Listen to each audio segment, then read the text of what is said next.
अलक्रान नगरी का रहस्य भाग 2। आरव जंगल में बढ़ता जा रहा था। घनी धुंध के बीच उसकी नजरें एक प्राचीन पत्थर के स्तंभ पर पड़ी। उस पर अजीबोगरीब चिन्ह खुदे थे। जैसे ही उसने उसे छुआ, हवा में एक गूंज उठी।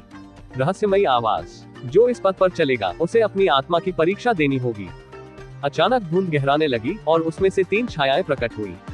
उनकी आंखों में रहस्यमयी चमक थी। पहली छाया, क्या तुम योग्य हो? आरव चौकन्ना हो गया। उसने तलवार कसकर पकड़ ली, लेकिन छायाएं उससे युद्ध नहीं कर रही थी, वे उसके मन को पढ़ रही थी।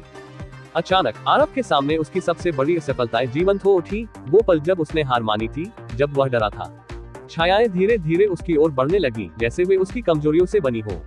आरव ने गहरी सांस ली, अपनी आंखें बंद की और खुद से कहा, आरव, डर ही असली परीक्षा है और मैं इसे पार करूंगा। जैसे ही उसने आत्मविश्वास से आंखें खोली, छायाएं धीरे धीरे मिटने लगी। स्तंभ पर जड़े संकेत चमक उठे और एक गुप्त द्वार प्रकट हुआ। आरव मुस्कुराया, ये सिर्फ शुरुआत थी।